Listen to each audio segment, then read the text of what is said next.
Bom dia, senhoras e senhores. Sejam bem-vindos à teleconferência da Copasa MG sobre os resultados referentes ao terceiro trimestre de 2024. Esta teleconferência está sendo gravada e o replay poderá ser acessado no site da companhia em ri.copasa.com.br. A apresentação também está disponível para download na plataforma. Informamos que todos os participantes estarão apenas ouvindo a teleconferência durante a apresentação. E em seguida, iniciaremos a sessão de perguntas e respostas, quando mais instruções serão fornecidas. Informamos que a apresentação está sendo gravada e traduzida simultaneamente. A tradução está disponível clicando no botão Interpretation. Para aqueles que estão ouvindo a teleconferência em inglês, há a opção de silenciar o áudio original em português, clicando em Mute Original Audio. Antes de prosseguir, aproveito para reforçar que as declarações prospectivas têm como base as crenças e suposições da administração da Copasa e as informações atuais disponíveis para a companhia. Essas declarações podem envolver riscos e incertezas, tendo em vista que dizem respeito a eventos futuros e, portanto, dependem de circunstâncias que podem ou não ocorrer. Investidores, analistas e jornalistas devem levar em conta que eventos relacionados ao ambiente macroeconômico, ao segmento e a outros fatores podem fazer com que os resultados sejam materialmente diferentes daqueles expressos nas respectivas declarações prospectivas. Gostaria agora de passar a palavra ao Dr. Carlos Augusto Botrel Berto, diretor financeiro e de Relações com Investidores, que dará início à apresentação. Por favor, Dr. Carlos Augusto Botrel Berto, pode prosseguir. Muito obrigado, Rodrigo. Bom dia, pessoal. Agradeço a participação de todos que estão aqui conosco nessa teleconferência.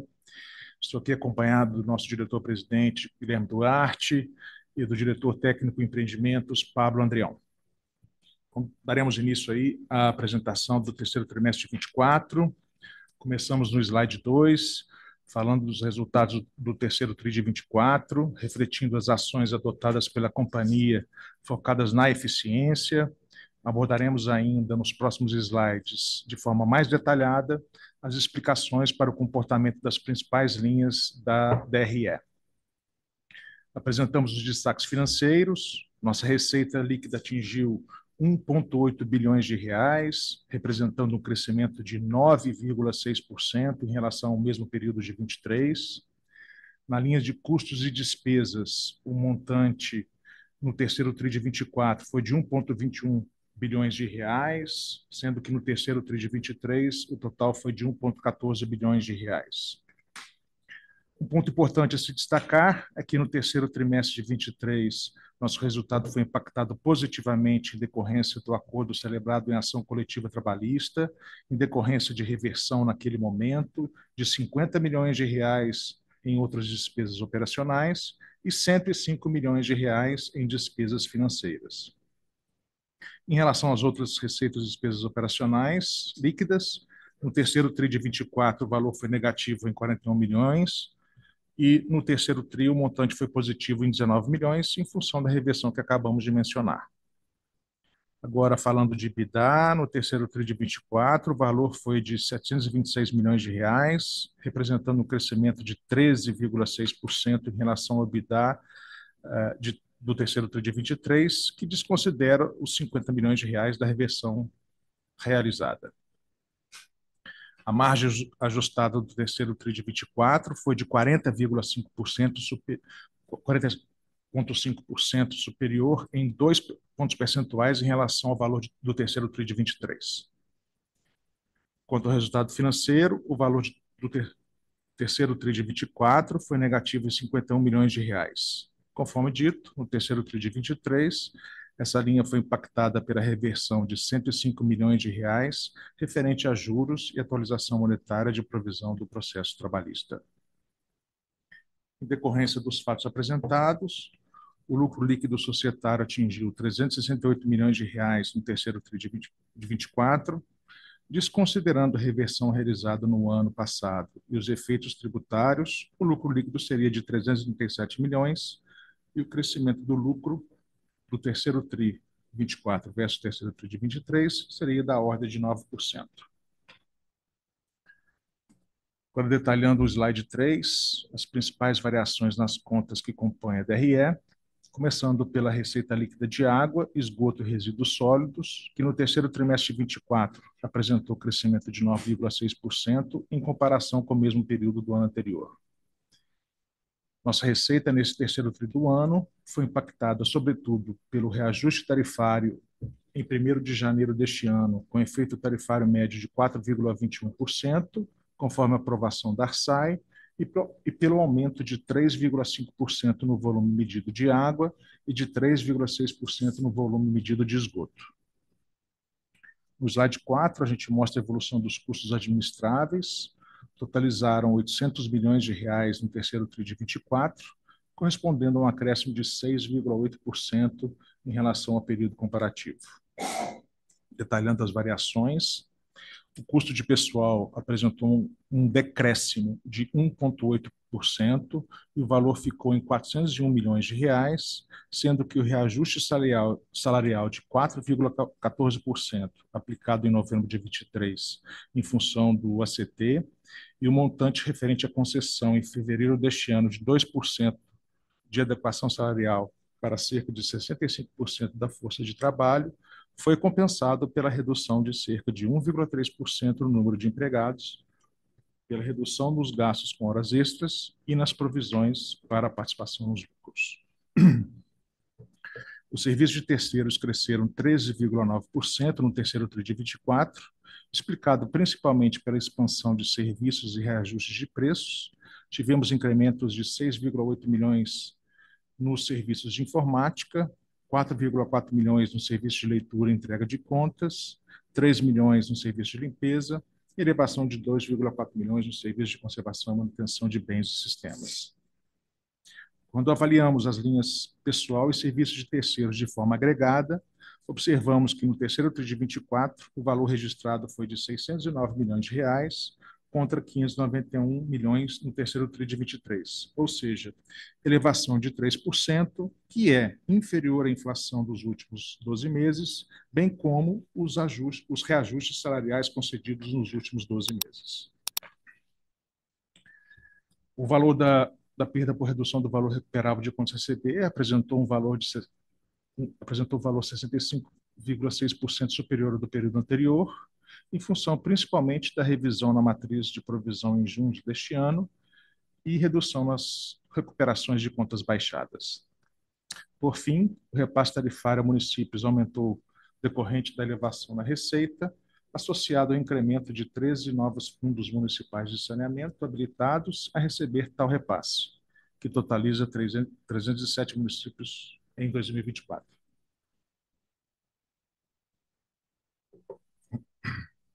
No slide 5, a gente mostra a evolução dos custos não administráveis, que apresentaram um aumento de 15,7% no terceiro tri de 24 e totalizou 210 milhões de reais.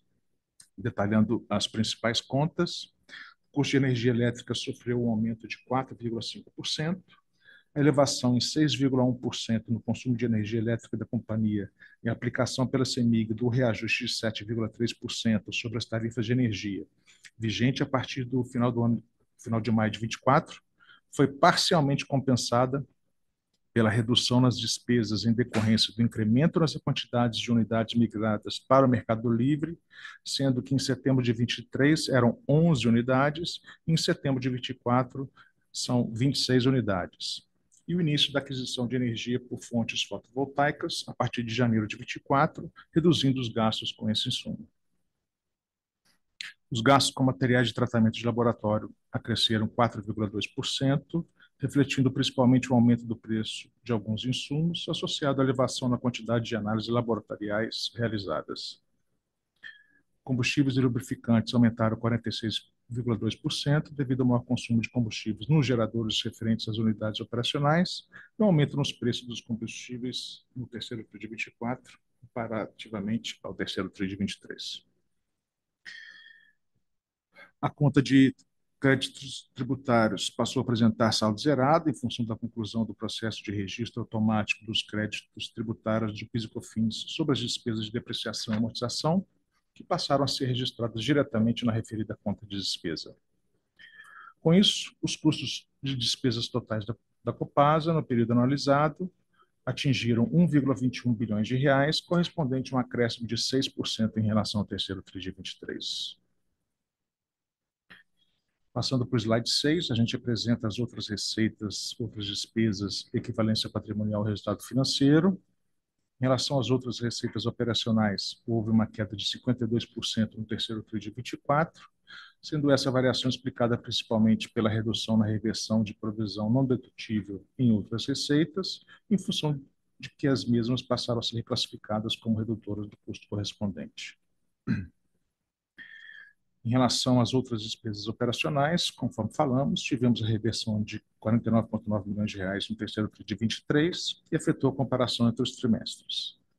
O resultado financeiro, por fim, atingiu um resultado negativo de 50,9 milhões de reais, conforme citado, no terceiro TRI de 23, foi registrada uma reversão de 105 milhões na despesa financeira. Avançando para o slide 7, a gente apresenta os dados do EBITDA ajustado e lucro.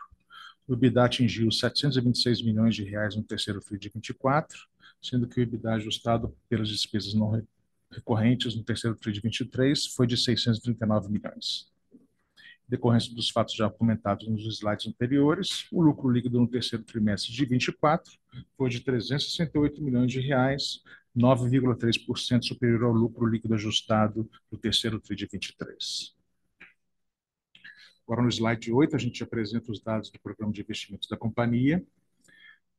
Nos primeiros 9 meses de 24, a Copasa investiu 1,56 bilhões, representando cerca de 82% do valor projetado para o ano. Comparando o valor de 24 com o de 23, o incremento foi de 30,7%. Do total investido no semestre, 736 milhões foram destinados à água e 601 milhões ao esgoto. As capitalizações montaram 185 milhões de reais.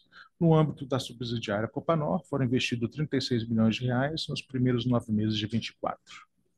Nesse slide, a gente apresenta também os investimentos programados para o quinquênio 24 e 28, cujos valores previstos totalizam 9,8 bilhões de reais para o período.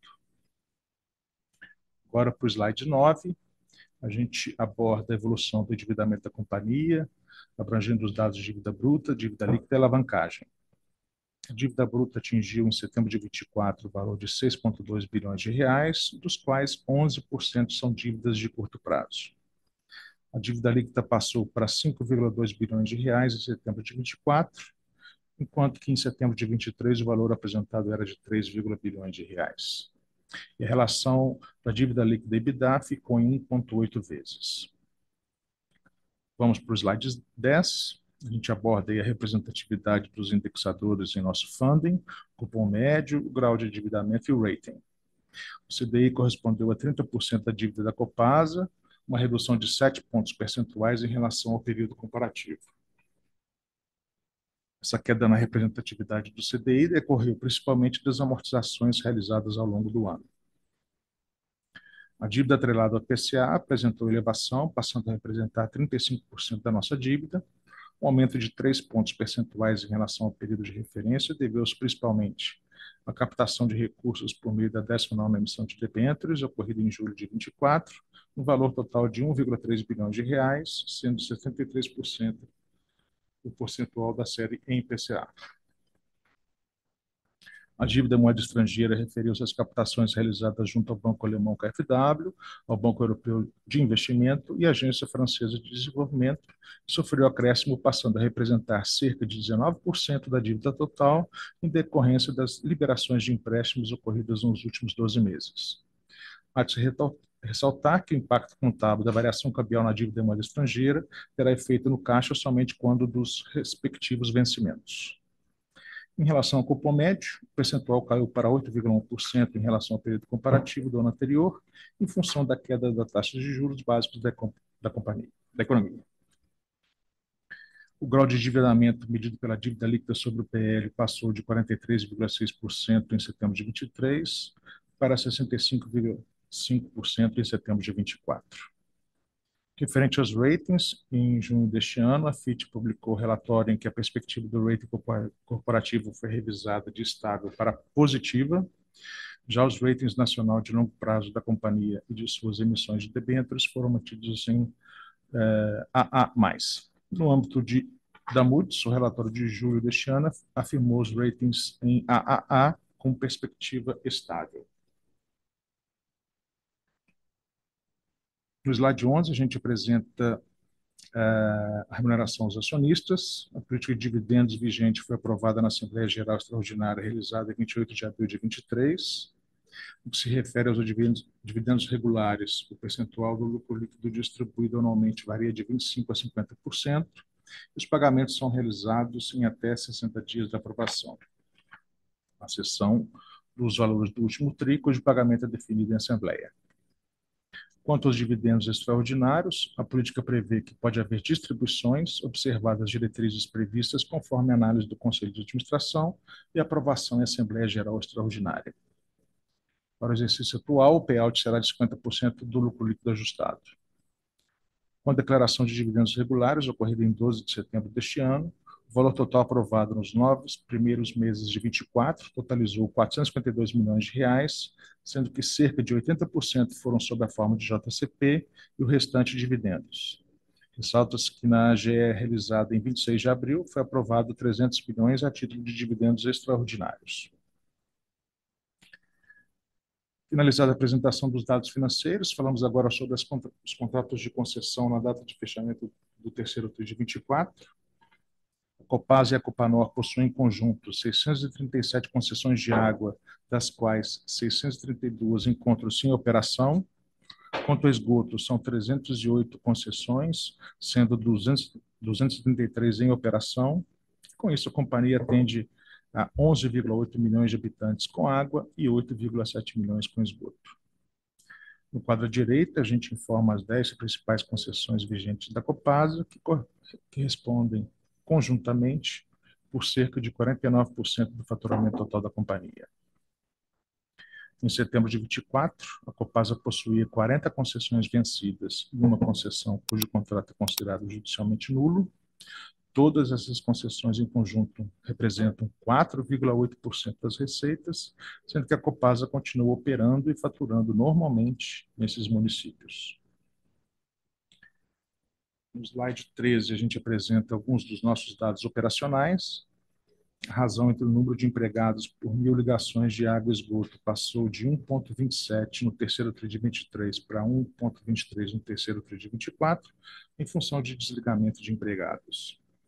Por sua vez, o índice de perdas medido pela diferença entre o volume distribuído e o volume medido dividido pelo volume distribuído dos últimos 12 meses apresentou ligeira queda e passou de 38,9% no terceiro TRI de 23 para 38,4% no terceiro TRI de 24.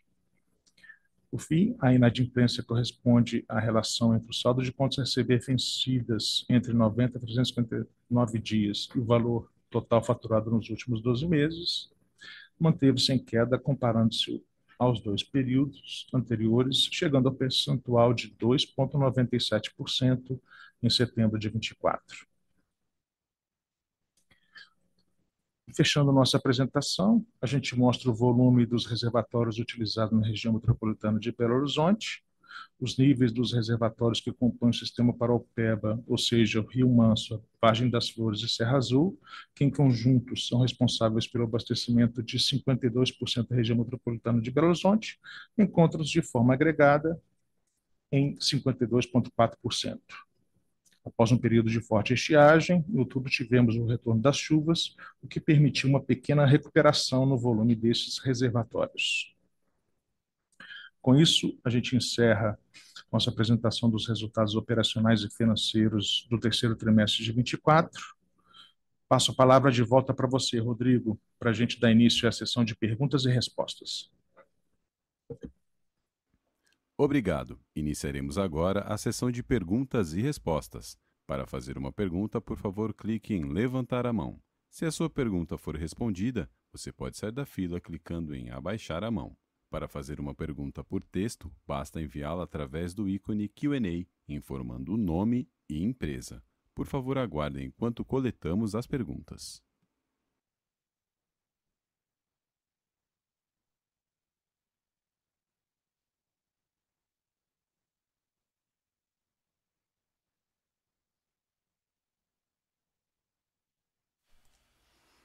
Nossa primeira pergunta vem do senhor Marcelo Oliveira. Senhor Marcelo, seu microfone está liberado.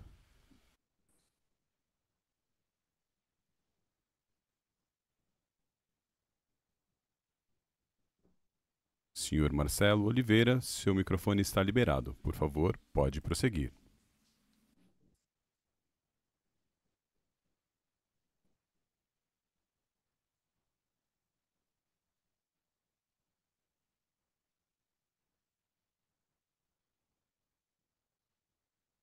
Nossa próxima pergunta vem da senhora Carolina Carneiro, do Safra. Senhora Carolina, seu microfone está liberado.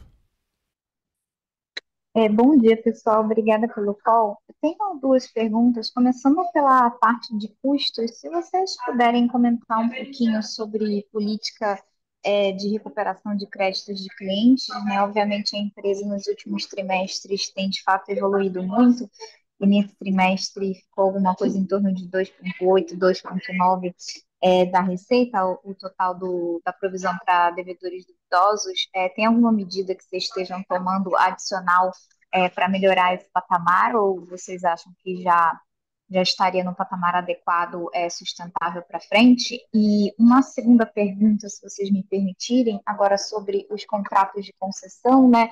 Vocês esse ano fecharam alguns aditivos, como no caso de Divinópolis, Patos de Minas. Queria saber se tem algum outro município que vocês estão trabalhando em algum tipo de aditivo para aumentar o duration do contrato de vocês, ou até adaptar contratos que estejam com algum tipo de pendência. É isso, obrigada. Bom dia, Carolina. Obrigado pela pergunta, Guilherme Duarte aqui.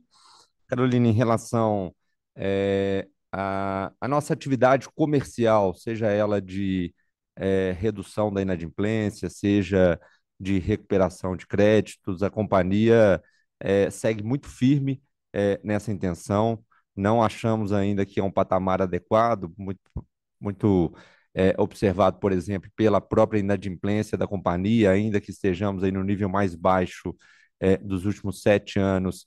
Nós temos internamente como meta sempre a inadimplência regulatória, preservando pela alocação eficiente do nosso capital, do nosso caixa e retorno ao acionista. E o que nós temos feito é ajustes constantes na nossa régua de cobrança, negociações sempre que possível, muito vinculadas a grandes clientes e focadas na recuperação daqueles créditos mais antigos e eventualmente abaixados, seja com cobrança administrativa e eventualmente com judicialização. Então, a companhia entende que há espaço ainda para que a gente possa melhorar, e o nosso diretor comercial está aí dedicado e imbuído e apoiado pela administração para que ele possa avançar nessa direção, tá? Em relação aos contratos, como você disse, nós já celebramos aditivos com 4 municípios: Divinópolis, Patos de Minas, Visconde do Rio Branco e Rio Pomba, que devem performar aí num total aproximadamente 5% da receita da companhia, tendo esses municípios uma equalização através do instrumento do reequilíbrio econômico-financeiro de prazo e, principalmente, sob a nossa ótica, a mudança de regulação, da regulação discricionária para uma regulação de base de ativos, na qual, não, desculpa, discricionária para contratual, na qual nós objetivamos sempre a mitigação e eliminação de riscos futuros regulatórios, principalmente aqueles advindos dos períodos de revisão tarifária. Então, agora, passado um momento de eleições e sabendo quem são aqueles mandatários que são ali responsáveis pelo poder concedente, que continuam com a caneta este ano e com previsão de continuidade, e sabendo aqueles prefeitos que iniciarão um novo mandato no ano que vem, a companhia pretende sim seguir. Nós temos alguns outros municípios com negociação em andamento, mas o que eu posso dizer é que a companhia iniciará agora um movimento, na verdade, de tentativa de mudança geral do seu quadro de municípios para regulação contratual. E para isso, nós precisaremos de uma concertação um pouco mais robusta entre os municípios. Caso esse movimento não prospere, nós continuaremos em negociações individuais com aqueles municípios que já manifestaram interesse. Então, espero que, se não no quarto TRI, no primeiro TRI do ano que vem, a gente já tenha novos municípios aditando seus contratos, principalmente com foco na mudança para a regulação contratual. Mas eu, pessoalmente, estarei dedicado nos próximos meses a uma tentativa de sensibilização e mudança em geral da Copasa para a regulação contratual, tá?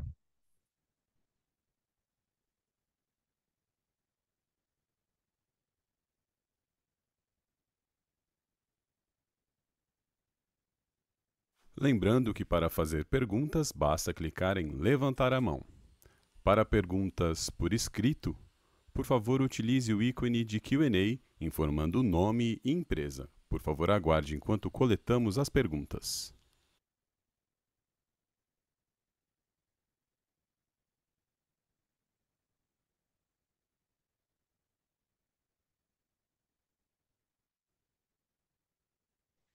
Bom, Rodrigo, então a gente passa aí para as perguntas que estão chegando pelo chat. Eu vou ler a pergunta, tá? E direcionar a resposta. Bom, a pergunta do João Pedro Herrero, do Santander. Pessoal, bom dia. João Herrero, do Santander aqui. Primeiramente, parabéns pelo resultado. Obrigado por aceitar a minha pergunta. Vocês poderiam dar uma atualização sobre o processo de revisão tarifária, por favor? Bom dia, João Pedro. Guilherme Duarte aqui novamente. Obrigado pela pergunta. João Pedro, como eu disse anteriormente, a companhia vem em um movimento de dois caminhos paralelos e que não se conflitam ou não se interferem nesse momento, mas cujo objetivo é a mitigação de riscos regulatórios futuros. Como eu disse, a companhia segue firme na tentativa de ampliação da sua base de receita com a mudança para a regulação contratual, justamente para mitigar e eliminar riscos futuros de revisões tarifárias. No entanto, ainda com grande parte da sua receita e municípios sob a égide de uma regulação por base de ativos discricionária e tendo aí em um horizonte de uma revisão tarifária planejada para novas tarifas vigorarem a partir de 26, a companhia está justamente no processo de consultas públicas e contribuições junto ao Arsai no âmbito dessa revisão tarifária. O que eu posso te dizer é que a companhia está em uma interlocução muito intensa com a agência reguladora, sinalizando alguns pontos de melhoria que nós identificamos, sejam eles decorrentes de taxa WOC, sejam eles decorrentes de uma eventual mudança de forma de avaliação ou reconhecimento da base de ativos da companhia. Nossa proposta é passar algo atualmente de base blindada, olhando para o passado, para uma base futura semelhante ao que já foi feito na Sabesp, seja por fluxo de caixa futuro ou eventualmente algo intermediário que atualize a base de ativos ano a ano. Nós entendemos que estamos conseguindo sensibilizar a agência reguladora para essa necessidade de mudança, principalmente consideramos que teremos futuramente aí um novo ciclo tarifário se mantida a regulação atual com um intenso volume de investimentos a serem realizados, e nós entendemos preponderante até para que haja a devida e correta alocação de capital, seja para fins de remuneração do acionista, seja para fins gerenciais internos, que essa base seja reconhecida tempestivamente dentro da base remunerada, e alguns outros pontos, como uma proposta de compartilhamento de ganhos ou captura de custos decorrentes de eficiência operacional, algumas coisas que já foram praticadas, seja no setor elétrico, algumas modernizações que foram trazidas agora no case Sabesp. Nós estamos em uma intensa interlocução com o regulador para que a gente tenha uma revisão tarifária muito positiva, não apenas para os nossos acionistas, mas principalmente para o setor de saneamento em Minas Gerais, que será intenso em investimentos nesses próximos ciclos e que a gente precisa ter uma estabilidade ou perspectivas regulatórias mais favoráveis a isso, e a companhia está bastante dedicada nessa interlocução. Entendemos que a agência reguladora tem se sensibilizado e ao longo do processo de revisão tarifária, esperamos que essas respostas sejam dadas aí nesse último trimestre e nos próximos trimestres, até que a revisão seja efetivamente finalizada no final do ano que vem, tá?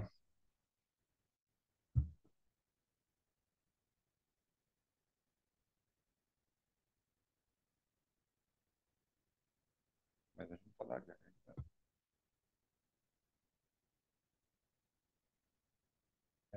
A pergunta do Arlindo Souza, da Levante Corp. Bom dia, pessoal. Dado o robusto volume de investimentos, podem falar um pouco sobre a expectativa de crescimento da base de remuneração regulatória para a próxima revisão tarifária em 25? Bom dia, Arlindo. Obrigado pela pergunta. Guilherme Duarte aqui novamente. Arlindo, complementando então a minha fala anterior, principalmente com essa perspectiva de ciclos tarifários futuros que corresponderão concomitantemente a ciclos de investimento muito robustos da companhia, a tendência é que, de fato, a base de ativos da companhia, a base remunerada, cresça sobremaneira.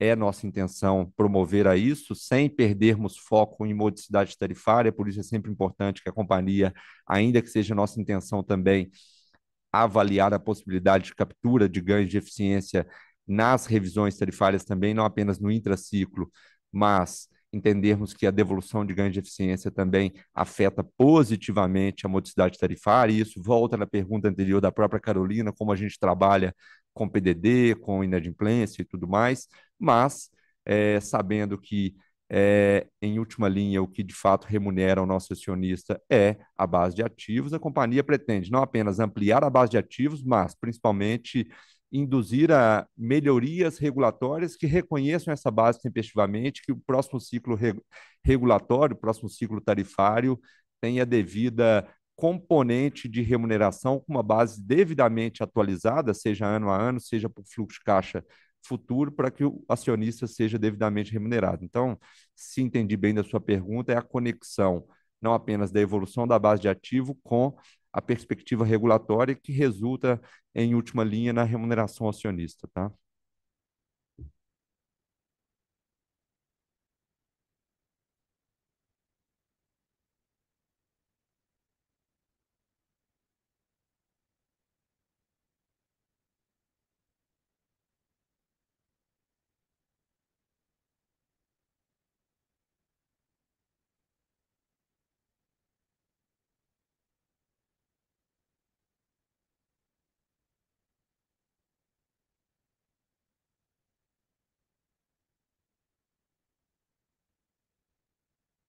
A pergunta do Rafael Dias, do BB. A perspectiva de renovação da concessão com Belo Horizonte em acordo com as regras do novo marco regulatório? Quais os caminhos estudados? Bom dia, Rafael. Obrigado pela pergunta. Guilherme Duarte aqui novamente. Vamos lá. Quando falamos de renovação de concessões, o marco do saneamento estabelece que o único período ou o único dispositivo permitido para isso seria no advento da privatização, que nós podemos falar com Belo Horizonte, muito semelhante a esses aditamentos de contratos que foram feitos recentemente, não uma renovação da concessão, mas com efeito semelhante, um reequilíbrio do contrato, tá? Principalmente com a mudança de regulação, e nós agora, definido o pleito eleitoral em Belo Horizonte, pretendemos sim retornar a conversar com o município, apresentando não apenas as propostas operacionais da companhia junto ao município, mas principalmente um plano de investimento que nós temos para Belo Horizonte, para sensibilizarmos da necessidade, principalmente dado o vencimento em 2032, de abrirmos essa conversa, tá? Principalmente com uma perspectiva, caso avance, de tentarmos um reequilíbrio do contrato com a mudança para regulação contratual. Isso está na minha pauta de agenda para os próximos meses e início do ano que vem.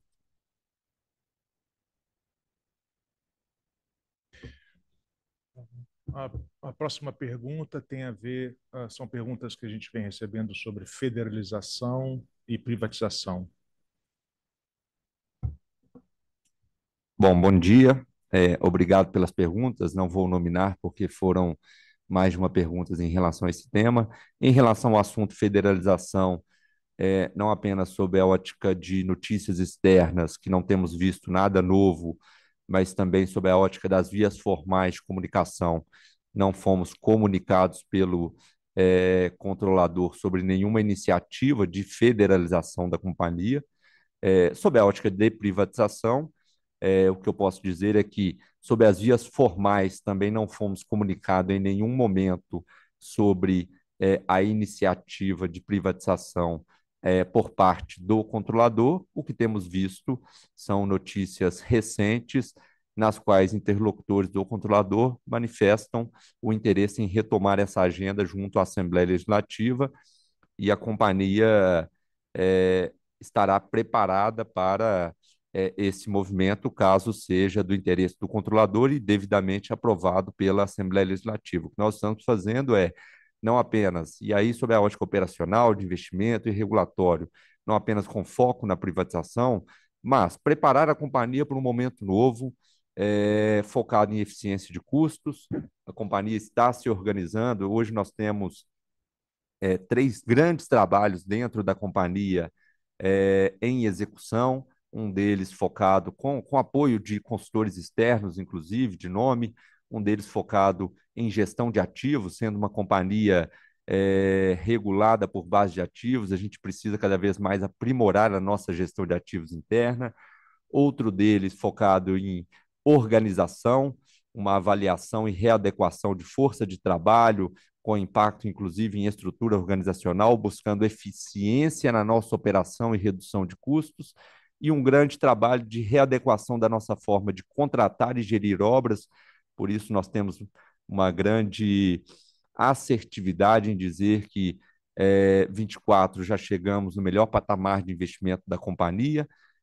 Entraremos em 25 dando um novo salto de investimento, mas objetivando uma companhia no médio prazo com uma capacidade de realizar CAPEX nunca observado no passado da Copasa. E por que eu trago isso? Porque é um movimento interno de preparação, assim como o aprimoramento regulatório, que beneficiam não apenas o movimento da privatização, caso venha a ser executado, mas trazem um legado muito grande para a companhia, seja qual seja o seu modelo societário e de controle, enfim, para o futuro da companhia. Esse é o nosso papel enquanto administração, de continuamente modernizar a administração da companhia sob todos os aspectos, sempre trazendo o maior retorno possível aos seus acionistas e à população atendida, tá?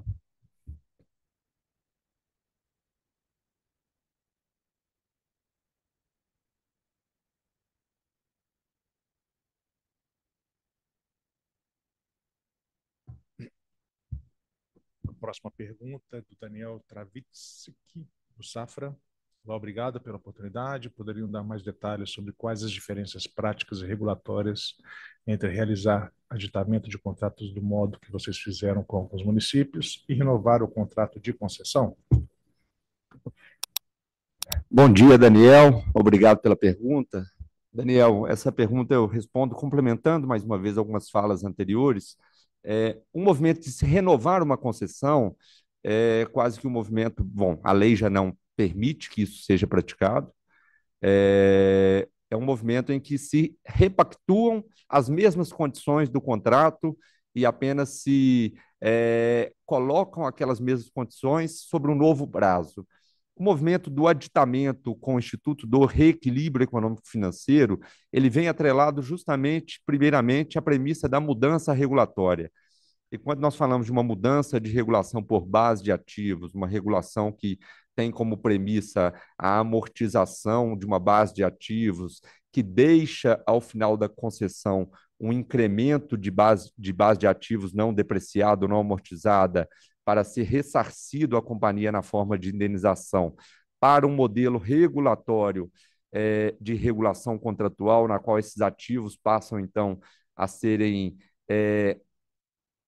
amortizados ou depreciados ou devolvidos à Copasa e aos seus acionistas dentro daquele período contratual, que nós encontramos a admissibilidade ou a possibilidade de reequilíbrio de prazo, justamente para que esse fluxo de caixa funcione e que tenha uma equalização em VPL ou qualquer outra dinâmica que você possa utilizar entre o que era praticado antes com o que era praticado, o que será praticado em novos contratos com essa premissa de mudança contratual. Então, para deixar claro, e tentando ser mais objetivo e simples, a mudança de regulação é que traz todo o arcabouço para que se permita olhar um novo fluxo de caixa previsto, aqueles investimentos com o ativo que não seria amortizado até o final do contrato e uma admissibilidade de reequilíbrio de prazo para que essas contas funcionem dentro desse novo fluxo de caixa, entendeu? Nós estamos bastante confortáveis com este movimento, suportados não apenas por pareceres jurídicos internos e externos, e até mesmo por consultas iniciais ao próprio Tribunal de Contas, tá? A sessão de perguntas e respostas está encerrada. Passamos agora a palavra ao diretor financeiro e de RI, Dr. Carlos Augusto Botrel Berto, para suas considerações finais. Agradeço novamente a todos pela participação na teleconferência dos resultados do terceiro TRI de 24. Permanecemos à disposição para esclarecimentos por meio de nossa diretoria financeira de relações com investidores e da área de RI da Copasa Minas Gerais. Obrigado, Rodrigo. Obrigado a todos que participaram. Obrigado. A teleconferência da Copasa está encerrada. Agradecemos a participação de todos e tenham um ótimo dia.